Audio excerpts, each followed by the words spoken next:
रामनगर की वो रात इतनी अंधेरी थी कि लगता था जैसे आसमान ने चांद और तारों को निगल लिया हो।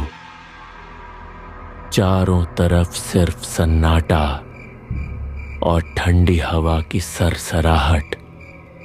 अचानक जंगल के बीचों बीच सुनाई दी कदमों की आहट, ठप ठप ठप, और उसके साथ भारी सांसों की आवाज। ऐसी आवाज जो दिल को चीरकर अंदर तक उतर जाए। कहते हैं वो आवाज इंसान की नहीं थी, मगर उस रात 3 इंसान उसी रास्ते पर चल रहे थे, किशन, राम प्रसाद और सामू यादव। अरे राम प्रसाद, ये रास्ता तो खत्म ही नहीं हो रहा। मजबूरी है भाई, रोजी रोटी के चक्कर में गांव से इतना दूर निकल आए। अब वापस जाना है तो यही जंगल पार करना पड़ेगा। रात गहराती जा रही थी, आसमान में बादल घिर आए थे, हवा में एक अजीब सी गंध थी, जैसे कोई उनके पीछे चल रहा हो। अरे तुम दोनों को भी लगता है कि कोई हमारे साथ साथ चल रहा है? तीनों रुकते हैं। सन्नाटा, सिर्फ दिल की धड़कन और हवा की आवाज। पीछे कौन होगा बे? मगर वो आहट हर कदम पर उनका पीछा कर रही थी। धीरे धीरे वो आहट तेज होने लगी, फिर अचानक सन्नाटा, और अगले ही पल एक टहनी के टूटने की आवाज गूंजी। हे भगवान, ये कैसी आवाज थी? तभी जोरदार बारिश की आवाज, बिजली कड़कती है। बारिश भी शुरू हो गई और बहुत तेज है। ऐसे खड़े रहेंगे तो बुखार चढ़ जाएगा। चलो थोड़ा आगे बढ़ते हैं, शायद कोई आसरा मिल जाए। तीनों तेजी से चलते हैं।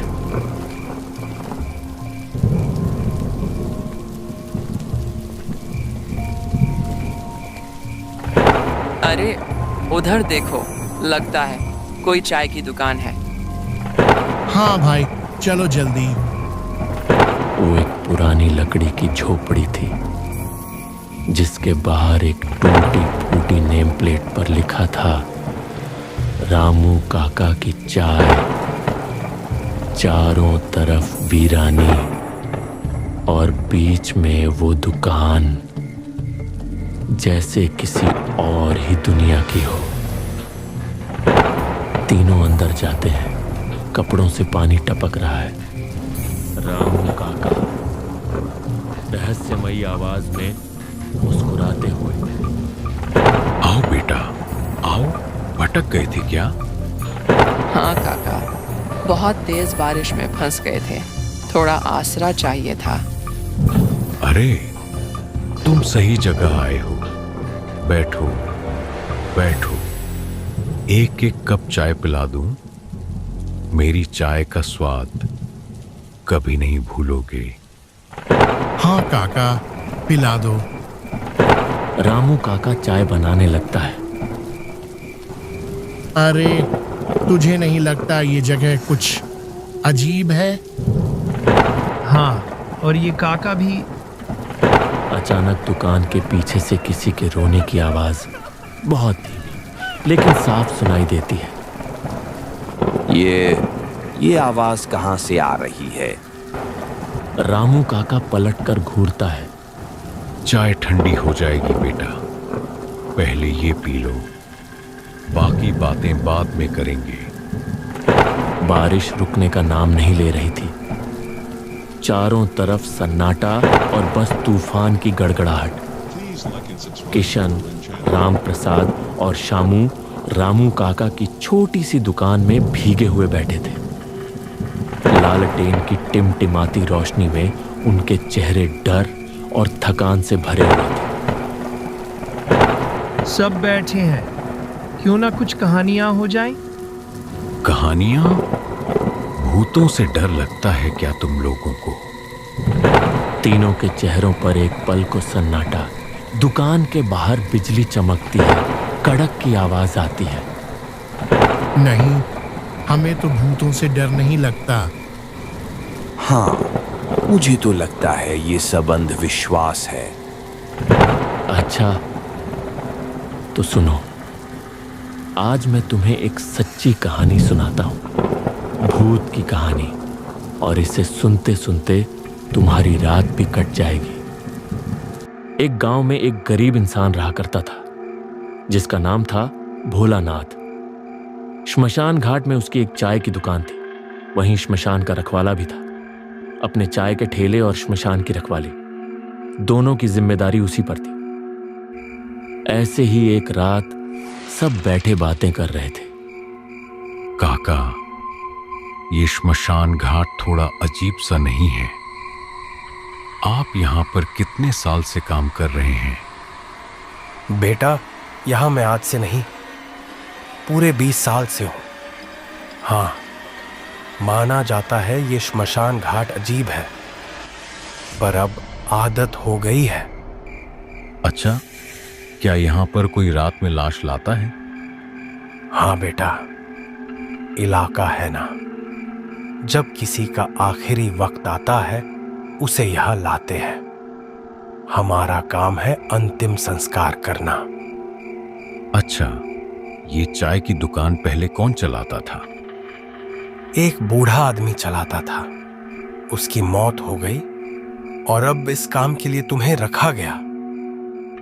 काका, आपको कभी यहां डर नहीं लगा? नहीं बेटा, यहां तो रोज कुछ न कुछ होता है, पर अब आदत हो गई है, डर नहीं लगता।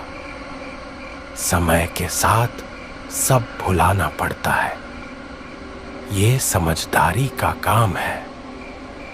हाँ, पर मुझे इन सब चीजों से डर लगता है। इस श्मशान घाट में अकेले चाय की दुकान संभालना बहुत मुश्किल लगता है। अरे बेटा, अभी तो तुम्हें कुछ दिन ही हुए हैं, होगा थोड़ा बहुत, गरीबी सब करवा देती है, टेंशन मत लो। दोनों हरिराम और रमू काका टेबल पर बैठे हैं। अरे बेटा, खाना तो आया ही नहीं, एक काम करता हूं, मैं खाना लेकर आता हूं। ठीक है चाचा, पर बाहर तो बहुत अंधेरा है। अरे कोई बात नहीं, तुम दरवाजा बंद रखना, डरना मत। जब तक कोई आए मैं आ जाऊंगा। रमू काका बाहर निकलते हैं। बारिश की आवाज तेज हो जाती है। अरे चाचा तो चले गए, अब अकेले क्या करूं? देखता हूं कोई आया है कि नहीं। वह बाहर निकलकर चारों तरफ देखता है, सब सुनसान। बारिश और तेज वापस अंदर आता है और कुर्सी पर बैठ जाता है। तभी दरवाजे पर जोरदार दस्तक, ठक ठक ठक। कौन है? अरे बाबा, जल्दी आओ, एक आदमी का अंतिम संस्कार करना है। इतनी बारिश में अंतिम संस्कार, ये कैसे होगा? मुझे नहीं पता, तुम बस आओ। रमू काका को भी बुला लो। रमू काका तो बाहर गए हैं, उनके आने तक इंतजार कर लो। अरे वो आ जाएंगे, तुम चलो मेरे साथ। हरिराम मजबूरी में उसके पीछे चलता है। दोनों चुपचाप बारिश में भीगते हुए चलते हैं।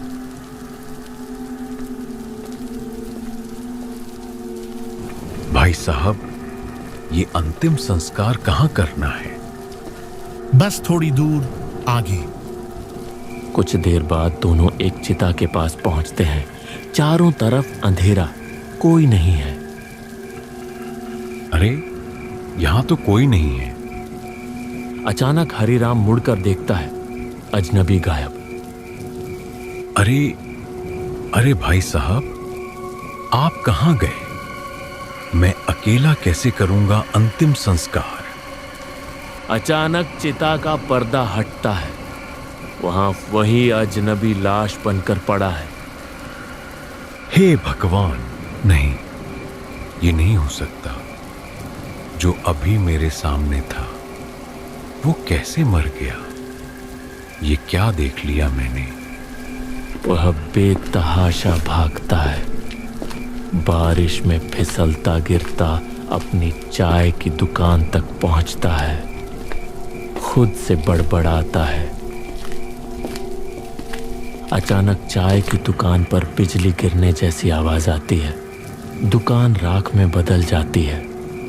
रमू काका दूसरी तरफ से आते हुए उसी लाश को देखते हैं। अरे ये किसकी लाश है यहाँ? हरिराम पीछे से आता है। काका, यही आदमी मुझे बुलाने आया था। चुप रह, जल्दी कर, इसका अंतिम संस्कार करते हैं। दोनों मिलकर चुपचाप लाश को जलाते हैं।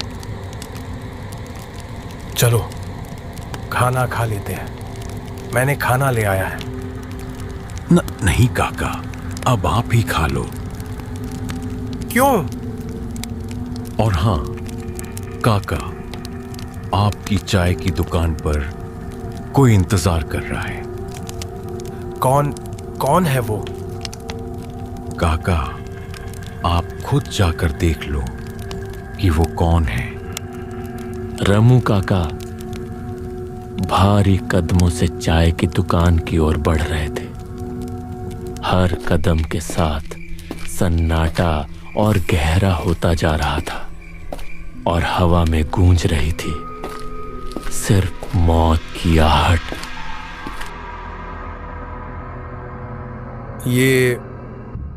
ये क्या हो गया?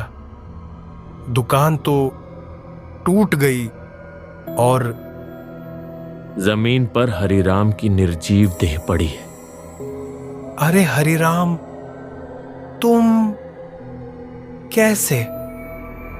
अभी तो तुम मेरे साथ थे। हम लोग उस दूसरे आदमी का अंतिम संस्कार कर रहे थे और अब तुम ही मर चुके। एक पल के लिए गहरी खामोशी, हवा भी थम जाती है। रमू काका, मेरा भी अंतिम संस्कार कर दो। मैं इस बरसात की ठंड को और नहीं झेल सकता। बेटा, ये सब कैसे हुआ? कुछ नहीं काका, जैसे मैं आपको बुलाने आया था वैसे ही मुझे भी कोई बुलाने आया। मैं समझ नहीं पाया और ये हादसा हो गया। अब मेरे घर वालों से कहना वो दुखी ना हो। मैं हमेशा उनके पास नहीं रहूंगा। बस विदा। एक हल्की ठंडी हवा उठी और हरिराम का अस्तित्व धुएं की तरह रात में घुल गया। रमू काका गंभीर चेहरा लिए चुपचाप हरिराम का अंतिम संस्कार करते हैं।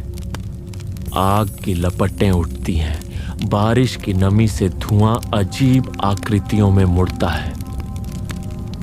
देखा बेटा, भूत होते हैं पर कुछ बुरे नहीं होते, कुछ सिर्फ शांति चाहते हैं। काका, आपकी कहानी तो सच में बहुत अच्छी थी। हाँ काका, सुनकर दिल छू गया। नहीं बेटा, ये कोई कहानी नहीं, एक सच्ची घटना है। उसकी हकीकत तुम्हें धीरे धीरे समझ में आएगी। अब जाओ, बारिश भी रुक गई है। सब अपने अपने घर लौट जाओ।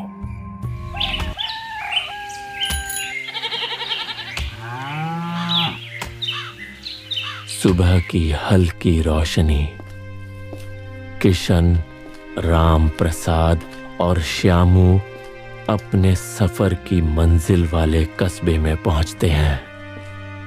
वहां भीमचंद्र खड़ा उनका इंतजार कर रहा है।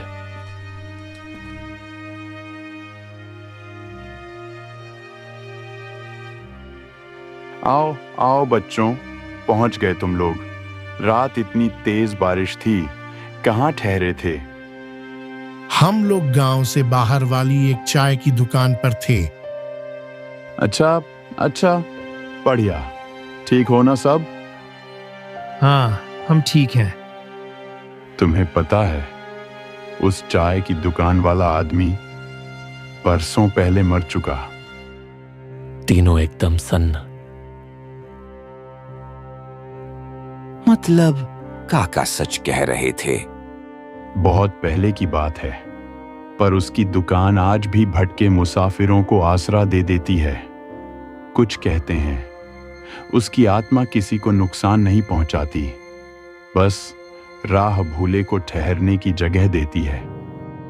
मतलब सच में भूत होते हैं, कुछ अच्छे कुछ बुरे।